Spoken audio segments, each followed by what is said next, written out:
여러분들 우리 인생에 있어서도 때라는 게 참 중요해요. 여러분들도 이 때를 잘 맞춰야 돼요. 참아야 될 때가 있으면 화를 내야 될 때가 있고, 돈을 써야 될 때가 있으면 돈을 아껴야 될 때가 있고, 또 죽을 때를 놓치는 분들도 많아요. 한 85, 90 정도 되면은 제가 보기에는 이제 무슨 때냐면 하느님한테 갈 때예요.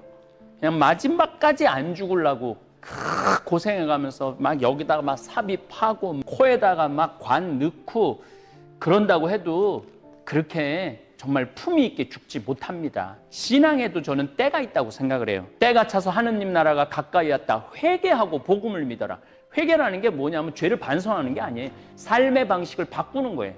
그래서 저는 아예 통째로 삶의 방식을 바꿨던 거죠.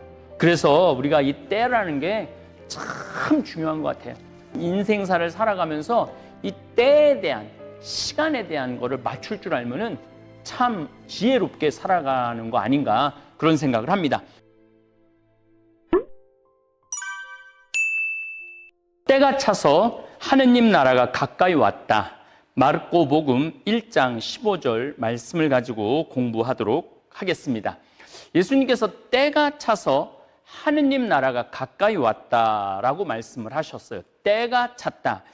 여러분들 성당 다니면서 신앙생활하면서 이런 질문 해보신 적 없으세요?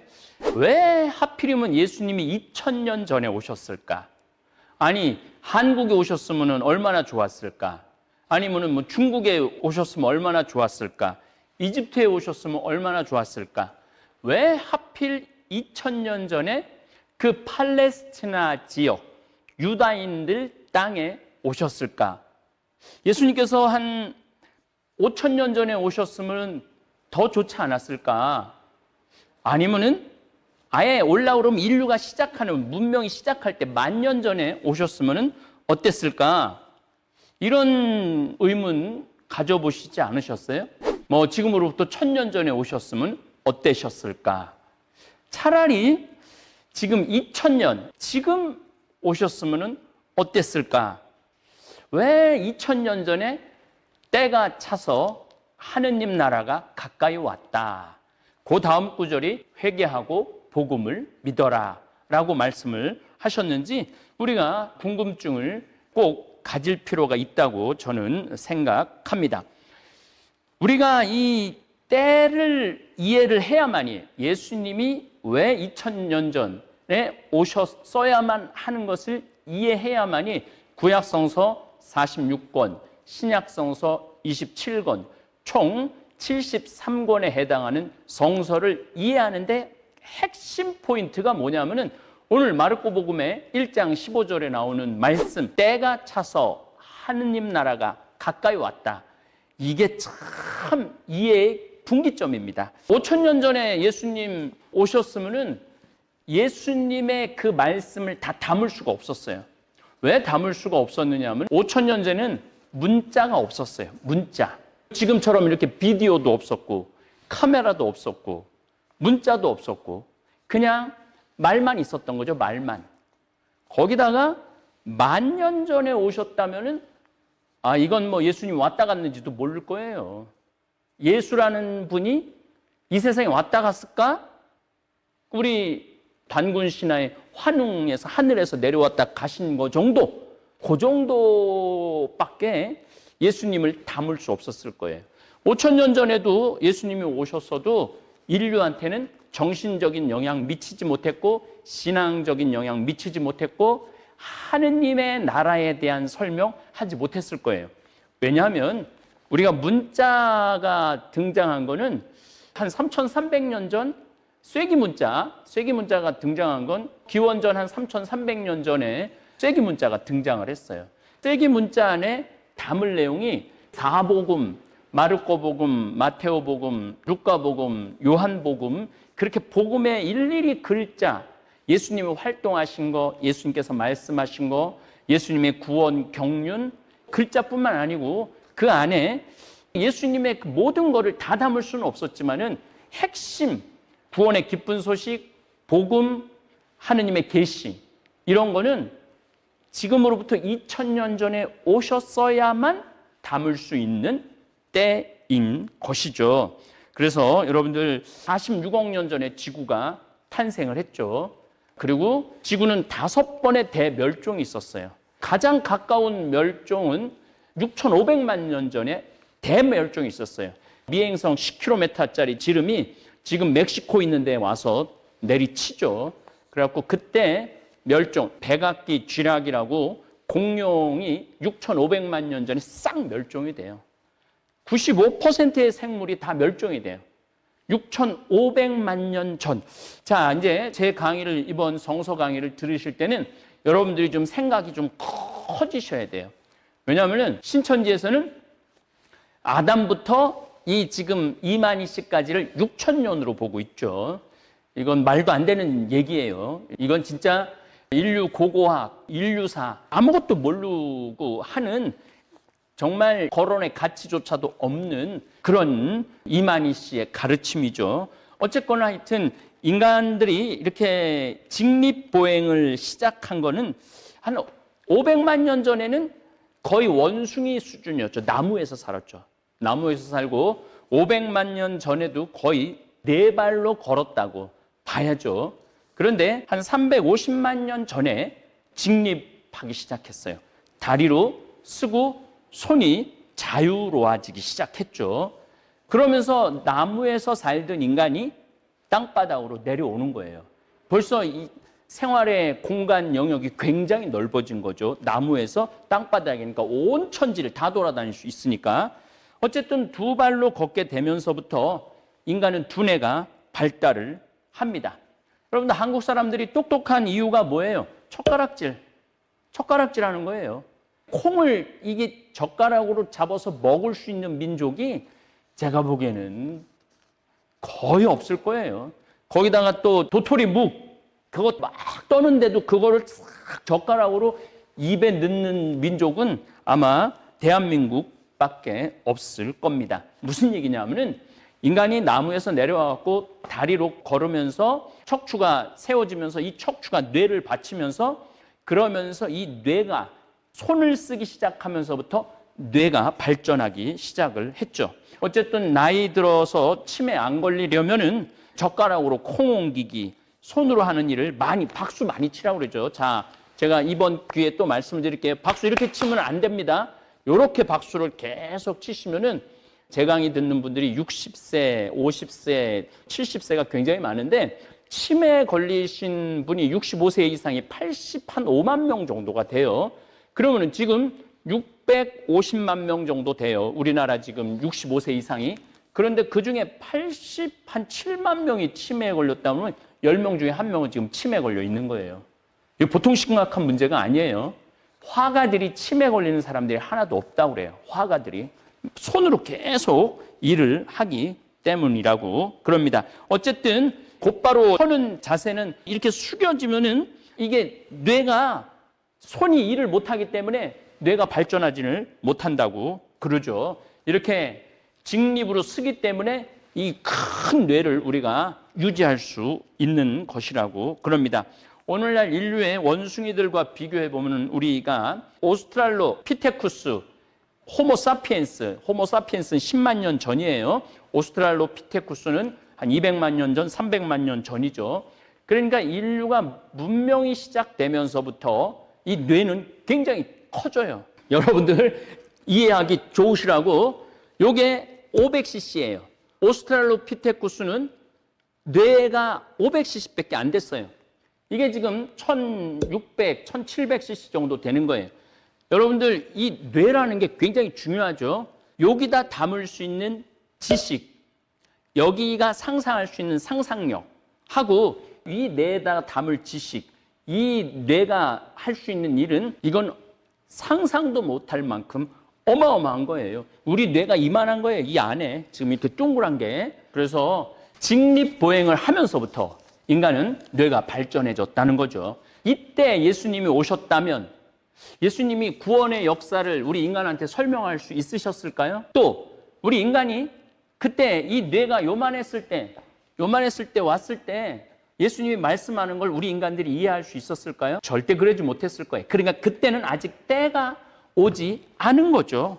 직립보행하는 것만 해도 인간한테는 어마어마한 일을 한 거죠. 직립보행을 하고 난 다음부터 우리 인간이 그 다음으로 한 일이 뭐냐면은 익혀먹기 시작했어요. 인류는 불을 사용할 줄 알면서 사슴 같은 경우를 익혀 먹으면서 뇌가 급속도로 커집니다. 70만 년 전부터 인간은 사냥한 짐승을 불에 익혀 먹었습니다. 불을 사용한 뒤부터 육류와 땅에서 캐낸 채소를 익혀 먹게 됩니다. 이 무슨 얘기냐면은 그냥 생고기를 먹었을 때는 전염병에도 오염이 되고 아주 건강에 치명적이었어요. 그런데 고기를 익혀 먹고 구워 먹기 시작하면서부터 더 많은 영양을 섭취할 수 있었고 뇌가 더 많이 발달할 수 있었다는 거죠. 그러니까 뇌가 점점 요만한 뇌가 인간이 직립보행하면서부터 손을 쓰면서 뇌가 커졌고 그 다음에 익혀 먹기 시작하면서 뇌가 요만했던 뇌가 점점 커져갖고 10만 년 전에는 이만해진 거예요. 이게 바로 직립보행하고 그 다음에 불을 익혀 먹었을 때예요. 근데 이 불을 익혀 먹었을 때도 예수님이 오셨다고 예수님을 이해할 수 있었을까요? 하느님, 온 우주의 하느님, 그 광활한 정말 우리가 무한하신 하느님을 지금도 여러분들 신앙에서 하느님을 다 이해한다는 건 거짓말이에요. 신천지 이제 강의 끝냈지만 이만희가 자기 안에 하느님이 임해갖고 활동한다. 이건 있을 수 없는 일이에요. 우리 인간은 하느님을 담을 수가 없어요. 그냥 하느님을 느끼고 하느님을 믿고 우러르는 것뿐이죠. 어쨌든 씹기도 편안하고 소화도, 고기가 부드러우니까 소화도 빨리 되고 영양 섭취도 빨리 된 거죠. 그러면서 점점 인간의 뇌가 커지기 시작한 거죠. 영양 섭취가 좋아지면서 신경세포에 더욱 많은 에너지를 전달하게 되어서 뇌가 점점 커지기 시작합니다. 하느님의 계시를 받아들이기 위해서 인간 역시 고도로 발달된 정신세계가 있어야 되는데 뇌가 커지면서 생각의 크기가 커지기 시작했다고 봐야죠. 그러나 이때도 예수님 오시기에는 너무 빨랐던 거죠. 때가 아직 차지 않았던 거죠. 예수님께서 때가 차서 하느님 나라가 가까이 왔다라고 선언하신 이유는 그냥 때가 찬 게 아니라 하느님의 구원의 역사가 꽉 차서 하느님의 외아들이신 예수님께서 오실 때가 됐다는 거죠. 그러니까 아브라함부터 시작해갖고 말라키 예언자까지 해서 유대인들이 완전하게 안식일과 율법에 대한 이해, 하느님 유일신 하느님에 대한 이해가 꽉 찼을 때 예수님이 오셨던 것입니다. 다시 말씀드려서 2000년 전에 인류는 예수님을 맞이할 준비가 끝난 것입니다. 제가 요 한 구절, 때가 차서 하느님 나라가 가까이 왔다라는 요 한 구절로 아마 10시간을 강의를 할 거예요. 성서는 단 한 구절 가지고도 10시간, 20시간 강의할 수 있는 게 성서입니다.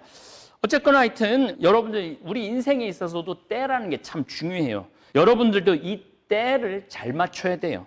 참아야 될 때가 있으면 화를 내야 될 때가 있고 돈을 써야 될 때가 있으면 돈을 아껴야 될 때가 있고 여러분들이 때를 잘못 맞추면 인생이 막 뒤바뀌어요. 중학교, 고등학교 때 철없을 때 여자하고 만나갖고 결혼하고 애 낳고 이래갖고 자기 컴퓨터 게임하고 싶은데 애 울고 막 이러면은 이 때를 잘못 맞춘 거죠. 아직 미성숙한 아이가 성숙한 그런 어른들이 하는 거를 한 거죠. 그러니까 감당하지 못하고 막 아파트에서 던지고 애 굶어 죽이고 때를 못 맞춰서 그래요. 또 죽을 때를 놓치는 분들도 많아요. 저는 그런 생각 정말 많이 해요. 죽을 때를 놓치는 분들 참 많습니다. 한 85, 90 정도 되면은 제가 보기에는 이제 무슨 때냐면 하느님한테 갈 때예요. 그냥 마지막까지 안 죽으려고 고생해가면서 막 여기다가 막 삽입하고 코에다가 막 관 넣고 그런다고 해도 그렇게 정말 품위 있게 죽지 못합니다. 그래서 내가 죽을 때가 됐다 그럼 병원에 가갖고 생명유지장치 막 걸고 그러시지 마시고 나는 그냥 편안하게 갈 수 있도록 가족들과 서로 이야기 나누고 서로 이별하고 정말 사랑을 한번 확인하고 그렇게 성숙하게 떠나는 거, 그 때를 잘 아는 분이라는 생각을 저는 합니다. 신앙에도 저는 때가 있다고 생각을 해요. 저는 막 사춘기 시작할 때 성당에 나갔는데 우리는 흔히 사춘기가 되면 질풍노도의 시기라고 생각하고 반항하고 분노하는 시기로만 알고 있는데 이 사춘기를 한문으로 풀어보면 생각사의 봄춘자예요. 생각이 막 꽃피는 시기가 사춘기입니다. 그래서 생각이 봄의 시기를 맞이한 때라고 볼 수 있어요. 그러니까 이때 아이들은 엄청나게 생각을 많이 해요. 엄청나게. 이때 거룩한 삶, 의미 있는 삶에 대해 고뇌하는 시기예요. 저는 이 사춘기 때 공부 안 하고 마음껏 고뇌했던 것 같아요. 어떻게 하면 내가 인생을 정말 제대로 살까? 어떻게 하면 예수님 보시기 좋은 삶을 살까? 이 중학교, 고등학교 때 저는 성당에서 거의 살았다고 봐야죠. 그래서 때가 차서 하느님 나라가 가까이 왔다. 회개하고 복음을 믿어라. 회개라는 게 뭐냐면 죄를 반성하는 게 아니에요. 삶의 방식을 바꾸는 거예요. 그래서 저는 아예 통째로 삶의 방식을 바꿨던 거죠. 어떻게 바꿨느냐? 내가 신학교 가갖고 하느님의 제자가 되고 하느님의 사제로 살아야 되겠다. 그러니까 저는 중학교, 고등학교 때 일반 대학이라는 개념 자체가 없었어요. 삶의 방향이 완전히 바뀌었기 때문에. 그래서 삶의 방향을 바꾸고 복음을 믿은 거죠. 그래서 지금 많은 경우 저는 우리나라가 이 중요한 때를 놓친다고 생각해요. 이 사춘기 때 아이들이 생각하고 토론하고 거룩한 것을 생각하고 이런 기회를 줘야 되는데 시험에, 대학에, 경쟁에 아이들 아예 생각을 못하게 만드는 거죠. 그러니까 얘네들이 고민할 때를 놓치는 거예요. 고민할 때를 놓치니까 얘네들이 판단력이 없어지는 거죠. 사춘기 때 아이들이 생각을 안 하니까 거룩한 것에 대한 정의로움에 대한 옳고 그름에 대한 생각을 안 하니까 N번방을 운영하는 애들이 뭐 고등학생도 있고 오히려 고등학생이 더 위에 자리에 있는 이런 아이들이 이 사춘기 때 이때 생각에 꽃을 피우지 못했던 거죠. 그래서 우리가 이 때라는 게 참 중요한 것 같아요. 우리가 인생사를 살아가면서 이 때에 대한 시간에 대한 거를 맞출 줄 알면은 참 지혜롭게 살아가는 거 아닌가 그런 생각을 합니다. 어쨌든 인간은 직립보행을 하면서 손이 자유로우면서 뇌를 쓸 수 있게 되었고 그리고 고기에 불을 사용할 줄 알고 고기를 불에 구워 먹으면서 점점 뇌 용량이 커지기 시작을 했던 거죠. 이제 뇌 용량이 커지면서 인간한테는 특별한 능력이 생깁니다. 바로 언어를 사용하기 시작을 합니다. 10만 년 전쯤 호모 사피엔스 시대에 들어서서 인간은 말하기 시작해요. 그러면서 서로 소통하기 시작해요. 이거 참 중요한 겁니다. 말을 한다라는 거, 소통한다는 거는 정보를 공유하는 거예요. 내가 하나를 알고 있는데 대화를 하면서 2개, 3개를 알게 되는 거죠. 서로 소통하면서. 여러분들 제가 인터넷 댓글에 많이 봤어요. 제 신천지 강의를 들으면서 자기네들이 몰랐던 거를 너무너무 많이 알게 됐다고 그런 분들이 참 많았어요. 이게 바로 소통이고 정보 공유죠. 그래서 인간한테 말이라는 거는 이거 최고의 선물 중에 하나입니다. 다른 동물들은 소리는 내지만 말을 못합니다. 사람들은 다양한 언어를 만들어 씀으로써 복잡한 내용의 일들이나 이웃 사람들 또 우리 공동체 또 자식들한테 요때 되니까 사슴이 많이 이쪽으로 이동하더라. 요때 되니까 들소들이 저쪽에 많이 모이더라. 이런 정보를 공유하기 시작한 거죠.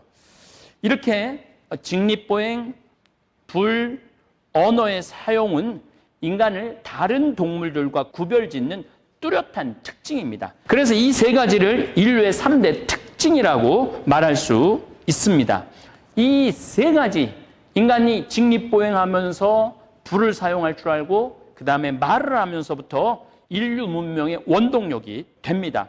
하지만 이때도 예수님께서 오시기에 적합하지 않은 시기입니다. 인류는 하느님의 아드님을 받아들일 자세가 제대로 정신적 자세가 제대로 갖추어지지 않았죠. 어쨌거나 오스트랄로피테쿠스는 뇌용량이 500cc, 언어를 사용하는 호모사피엔스는 1500cc까지 뇌가 커지죠.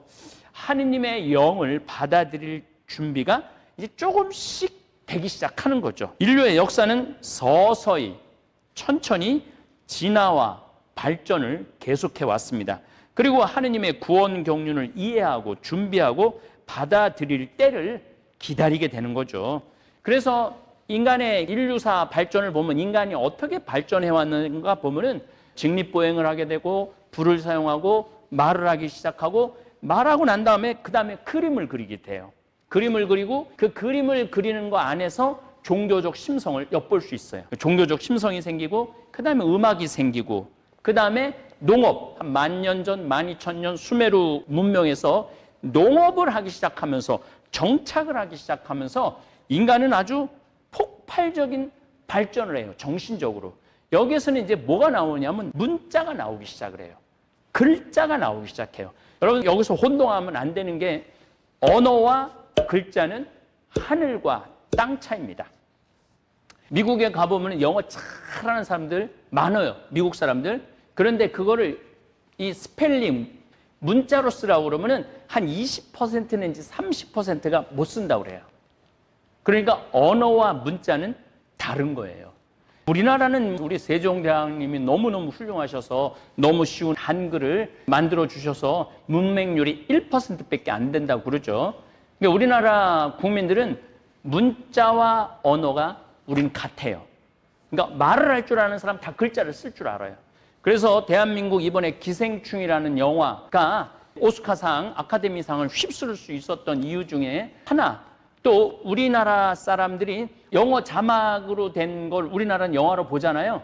그러니까 우리나라는 그 영어를 보면서 해석한 자막을 그대로 머릿속에 들어오는 능력이 있다고 그래요. 대한민국 사람들은. 그런데 미국 사람들은 그 자막하고 이거하고 이걸 합쳐서 못 본다고 그래요. 그러니까 언어와 문자에 그게 그렇게 다른 겁니다. 어쨌든 인간은 농업을 하고 난 다음에 문자를 쓰게 되고 그 다음에 농업이 되고 난 다음에 뭐가 생기느냐 하면 도시가 생겨요. 도시가 생기고 그 다음에 도시에서 뭔가를 통제하기 위해서 세금을 받아들이기 위해서는 숫자라는 개념이 생기죠. 그 다음에 이제 돈이 많이 생기고 일하는 사람 따로 정신적인 사람 따로 있으면서 귀족이 있고 왕이 있고 또 거기에 철학하는 사람들이 있는 거죠. 그러면서 철학이 나오는 거예요. 이런 이 순서가 그 철학의 끝, 그 다음에 종교 생활의 끝에 누가 오시느냐 하면 예수님이 오시는 거예요. 그러니까 석가모니 예수님 오시기 500년 전에 오셨죠. 그 다음에 소크라테스 한 370, 80년 전, 공자님도 한 40년 전에 조로아스터, 페르시아의 짜라투스트라, 영어 발음은 짜라투스트라는 이렇게 말했다. 니체가 그런 책을 썼죠. 어쨌든 조로아스터도 뭐 500년에서 한 600년 예수님 탄생 그 전에 와요. 그러니까 소크라테스, 공자님, 부처님, 조로아스터 모든 사람들이 이미 이제 정신적인 그러한 게 영역이 굉장히 많이 넓어지죠. 그 정신적인 영역이 굉장히 넓어진 상태에서 예수님이 오신 거예요. 그러니까 예수님이 때가 차서 하느님 나라가 가까이 왔다. 이거는 어마어마한 말씀인 것입니다. 예수님은 어느 정도 발전한 문명과 하느님의 개념을 담을 수 있는 언어가 발달하고 이게 히브리어가 완전히 예수님 올 때, 히라버 완전히 예수님 올 때 거의 완성됩니다. 그래서 예수님 말씀, 행적, 가르치심 이런 거를 히라버로 다 적을 수 있었던 거예요. 이 히라버는 또 제가 나중에 분명하게 설명을 좀 자세하게 드리겠지만은 헬레니즘 영향 때문에 히라버가 온 지중해 지역에 다 퍼졌던 거예요. 그래서 바오로 사도, 마르코, 루카, 요한, 마테오가 다 히라버로 성서를 쓸 수 있었던 것이죠. 그러니까 그런 때가 준비가, 언어도 준비가 되고 문화도 준비가 되고 정신적인 세계도 준비가 되고 더욱이 하느님에 대한 개념도 아브라함부터 시작해갖고 한 1700년, 1800년 동안 서서히 하느님을 알아가기 시작한 거죠. 그래서 이제 하느님에 대한 개념도 예수님이 올 때 거의 아주 정확하진 않았지만 아주 어렴풋하게 예언자들의 가르침까지 다 합쳐서 하느님의 개념이 유대인들이 어느 정도 잡혀 있었던 거예요. 그러니까 예수님이 이제 그때가 돼서 완전한 계신 예수님이 이 세상에 오신 것입니다. 어쨌든 우리 하느님과 우리의 관계를 좀 쉽게 제가 여러분들한테 풀어서 말씀드리자면 부모와 자식의 관계로 이해하면 아주 쉽습니다. 여러분들 자식들 처음 집에서 태어나면 무엇부터 가르칩니까? 가르칩니까? 안 가르치죠. 배고파서 울면 먹을 거 주고, 아파서 울면은 얼러주고, 애도 엄마하고 아빠하고 태어나갖고 바로 소통하는 거 아니잖아요. 배고프면 울고, 아프면 울고, 비명 지르고, 행복한 빵긋빵긋 웃는 아기에게 엄마, 아빠가 인생 살아가는 도리, 정의로운 삶, 슬기로운 사회생활, 대인관계는 이렇게 하는 거다. 그 다음에 너 공부 잘해야 굶어 죽지 않는다. 너 인생이 얼마나 고통스러운지 알아? 사랑은 눈물의 씨앗이야. 머리 검은 짐승에게는 잘하는 게 아니야. 일본 사람이랑 한국 사람이랑은 수천 년 동안 원수로 지냈어. 이런 말 하는 사람 한 명도 없을 거예요. 10개월 된 아이한테 막 태어난 아이와 소통의 순서를 생각하면 하느님과 우리와 관계도 이해하기가 훨씬 쉽습니다. 아기는 누워있다가 나중에 직립보행을 합니다. 아장아장 걷죠. 걷는데 한 1년 정도 걸리죠. 음식 익힌 거 먹습니다. 그리고 생후 12개월 지나야 겨우 엄마, 아빠라는 말을 합니다. 애가 태어나갖고 막 엄마하고 대화하는 애는 하나도 없어요. 아브라함을 하느님이 부르지만 그냥 복을 주고 자손을 많게 하고 민족을, 큰 민족을 만들어준다고 그랬지 거기에 막 복잡한 개념 하나도 없어요. 하느님의 이름을 유대인이 부르기 시작한 거는 거의 500년, 600년이 지난 모세 시대에 와서 모세가 80살에 하느님한테 불림을 받으죠. 너 이집트의 유대인들 지금 400년 동안 종살이하고 있는데 가서 이제 데리고 약속의 땅으로 가나안으로 데리고 가라. 그러니까 모세가 물어보죠. 아니 내가 당신 이름도 모르는데 무슨 명목으로 그 사람들한테 하느님 이름도 모르는데 하느님의 시켰다고 그러느냐고. 그러니까 그때 비로소 예수님께서는 나는 있는 자 그로다. I am who I am. 그러죠. 이게 뭐냐면은 나는 있는 자 그로다가 야훼. 야훼라는 이름을 500년, 600년, 700년 지나서 이스라엘 사람들이 아는 거죠. 여러분들 1살, 2살 된 아이가 여러분들 엄마, 아빠 이름 언제 알 것 같아요? 초등학교 한 1학년 때쯤 돼서야 엄마, 아빠 이름 알 거예요. 그 정도 돼야지 엄마, 아빠 이름을 알죠. 여러분들 자녀들 한 3살, 4살쯤 돼야 자기 의사소통을 하기 시작합니다. 이런 3살짜리 아이한테 철학을 가르칠 수 없습니다. 아이는 태어나자마자 말을 배우고 그림을 그리고 8살쯤 돼서 문자를 배웁니다. 물론 요즘 조기교육 때문에 막 4살, 5살도 가르치긴 하는데 그거는 아이에 대한 폭력이죠. 폭력. 아이는 뛰어놀고 신나게 그 인류의 과정처럼 그렇게 자라야 되는 거예요. 근데 우리가 지금 대한민국 부모들이 잘못하고 있는 거죠. 이런 인생을 살아가면서 복잡한 개념에 대한 이해는 중학교, 고등학교, 대학에 가서야 논리학, 인식론, 고대 철학, 근대 철학, 현대 철학, 종교사, 이 세상사를 얘기하는 거죠. 이게 바로 때. 인간이 하느님을 알아가는 과정, 이거 쉬운 거 아니에요. 여러분들 세례받았다고 하느님을 다 아는 게 아니에요. 세례받았다고 신앙의 신비를 다 아는 거 아니에요. 하느님을 알아가는 과정이 우리한테 다 있어요. 하느님의 마음을 이해하고 하느님이 어떤 존재인지 이게 아기가 엄마 아빠 없으면은 못 살잖아요. 1살짜리가 세상에 태어나고 엄마 아빠 없으면 어떻게 살아? 못 살죠. 인간도 사실은 하느님 없이는 못 사는 거예요. 우리가 하느님의 이 섭리 안에서 하느님의 보살핌 안에서 살아가는 거죠. 하지만 아기는 엄마 아빠의 역할을 이해하지 못합니다. 서서히 자라면서 엄마 아빠가 좋고 엄마 아빠를 믿죠. 그래서 보통 한 3살, 4살 된 아이가 목마를 아빠가 태워주면은 이게 지금 거의 2m 높이에서 애 시선은 2m예요, 2m. 그런데 애들이 까르르 웃는 이유는 뭐냐면 믿기 때문이에요. 이 아빠가 나를 떨어뜨리지 않을 거라는 걸 믿기 때문에. 그게 바로 믿음이고 사랑인 거예요. 우리가 이 세상을 살아가면서 하느님에 대해서 알지 못하지만은 하느님이 나를 보살피고 계시고 내가 하느님의 섭리 안에서 살고 있다는 걸 믿을 때 웃을 수 있는 거예요. 못 믿으면은 그때는 우리가 웃고 살기가 쉽지 않은 거죠. 서서히 자라면서 엄마 아빠가 좋고 필요하고 가정이라는 테두리를 알아갑니다. 인류가 하느님을 처음부터 완전히 이해하지 못해요. 오스트랄로피테쿠스 이해하지 못해요. 호모사피엔스 이해하지 못합니다. 그리고 수메르 사람들 하느님에 대한 개념 이해하지 못합니다.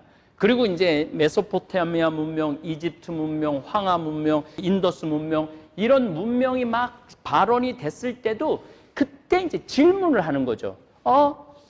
이게 인간이 어디에서 왔지? 어디로 갈까? 인간이 죽고 난 다음에 세계는 어떨까? 인간은 이렇게 착하게 살고 행복하게 사는 사람은 좋은 데 가지 않을까? 저렇게 악한 놈들은 죽어서 벌 받지 않을까?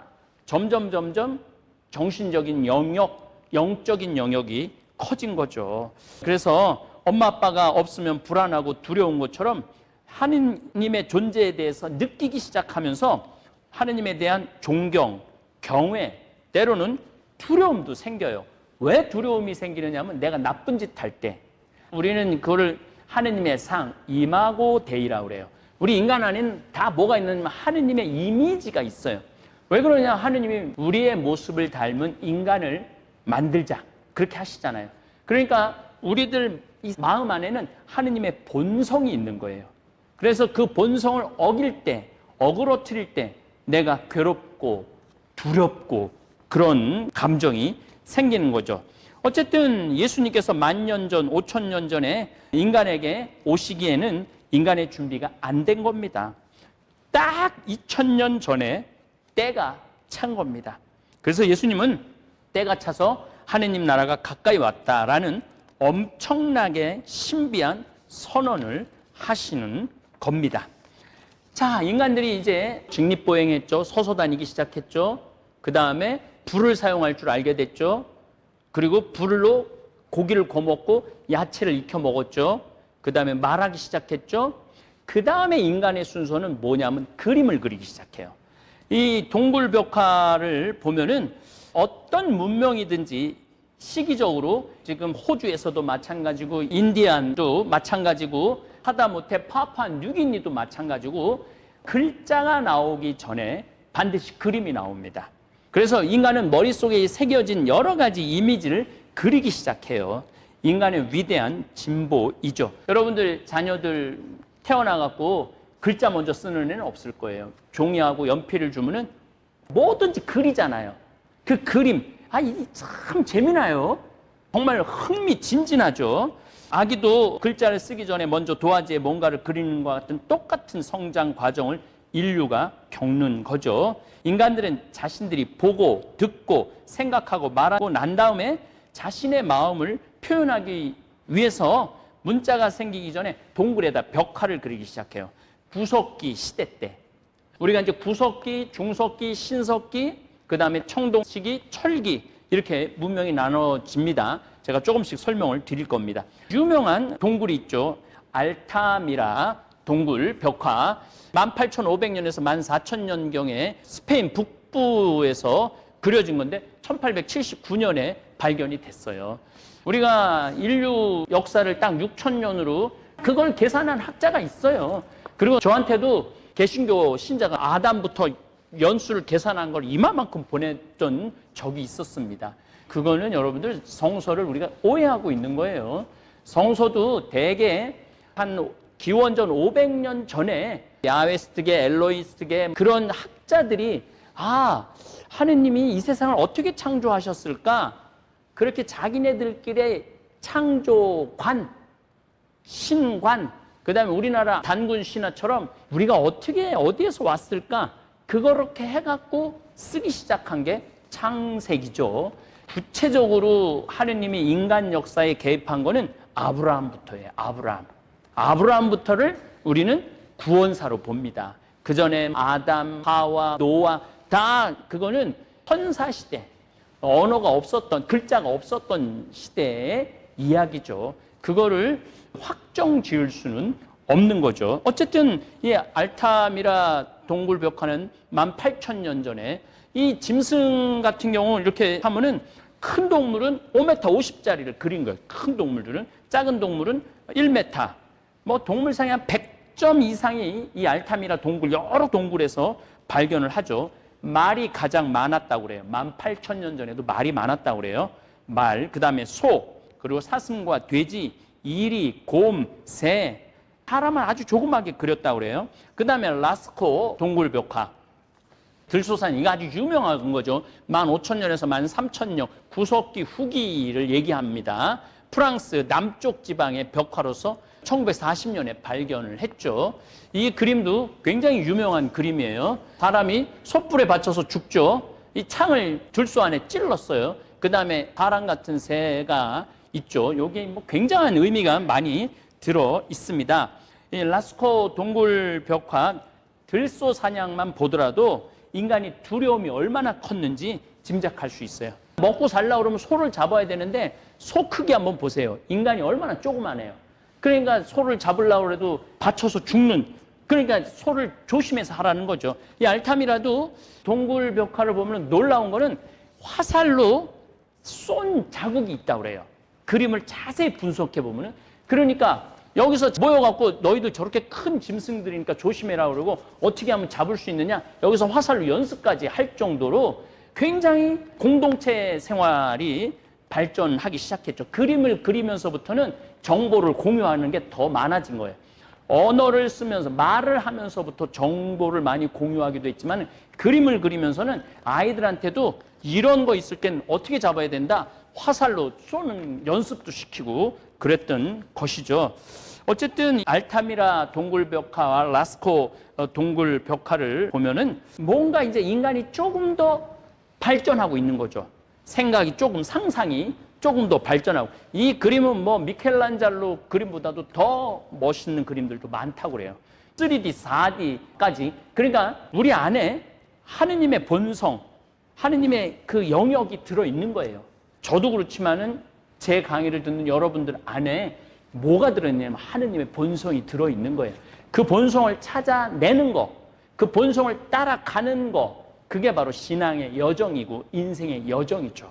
그래서 그걸 막 깨달을 때, 하느님에 대해서 막 깨닫기 시작하고 하느님의 섭리에 대해서 깨닫기 시작하면은 정말 기쁨이 막 솟아나오고 그 진리가 나를 자유롭게 만드는 거죠. 그래서 예수님이 진리가 너희를 자유롭게 하리라, 이런 말씀을 하신 거죠. 지금부터 약 3만 년 전에 시작한 구속기 시대가 되면서는 자신들이 이 먹이를 구하기 위한 짐승들을 그림을 그리기 시작한 거죠.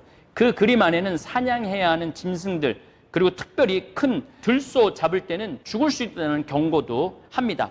혼자 절대 잡을 수 없었기 때문에 공동체, 협동의 개념이 생겨납니다. 여러분들 또 그 이전에 인간들이 모여 살았던 이유 중에 하나는, 왜 인간들이 모여 살았느냐 하면 여자가 아기를 낳을 때, 소들이나 또 말들이 새끼를 낳을 때 그냥 쭉 말들이 다리 쪽으로 쭉 나오잖아요. 인간만 머리부터 나와요. 인간만.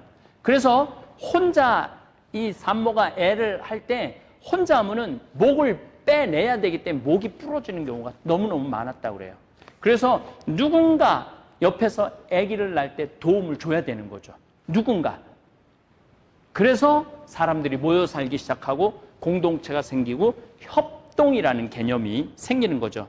구약 성서에서도 마찬가지예요. 아브라함을 부르고 난 다음부터 하느님의 처음부터 영원성, 사랑, 자비, 정의, 두려움, 하느님과 인간과의 관계, 기도, 이러한 개념은 창세기에는 거의 없었던 거죠. 창세기, 탈출기, 출애굽기, 신명기, 민수기 이렇게 넘어가면서 조금씩 하느님하고 우리 인간관계가 어떻게 돼야 되는 건지 아는 거죠.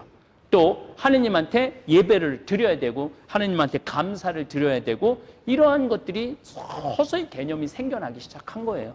그래서 이제 예수님이 그러한 모든 준비가 갖췄을 때 때가 찼다. 하느님 나라가 가까이 왔다. 회개라는 단어는 다시 한번 말씀드리지만 죄를 반성하는 게 아니에요. 삶 자체 통째로 삶이 바뀌어야 돼. 삶이. 정말 사람을 괴롭히고 사람을 죽였다는 이런 사람들은 삶 자체가 바뀌어야 돼. 그 다음에 그 N번방에 초등학교, 중고등학교 정말 어린 아이들한테 성착취로, 협박으로 걔네들 평생 길에 얼굴 한번 못 내고 그런 두려움, 이런 삶에서 완전히 바뀌는 거, 이게 회개인 거예요. 내가 뭐 오늘 거짓말한 걸 반성하고 오늘 뭐 도둑질한 걸 반성하고 이게 아니야. 삶 전체가 바뀌어야 된다는 거죠.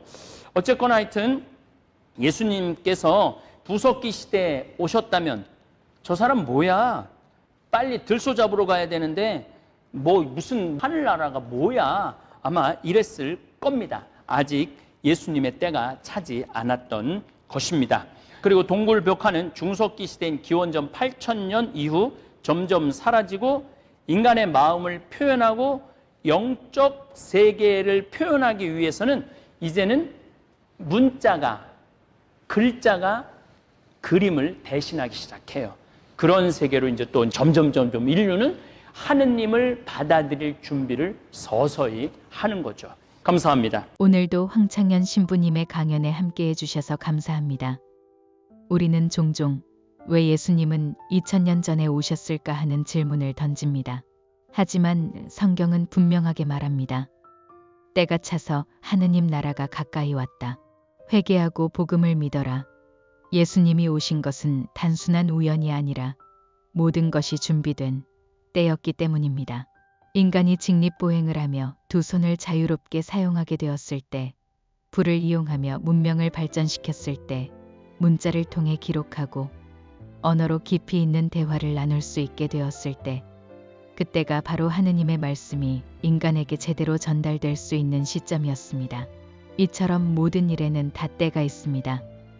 우리의 삶에서도 중요한 순간을 놓치지 않도록 때를 잘 맞추는 것이 중요합니다.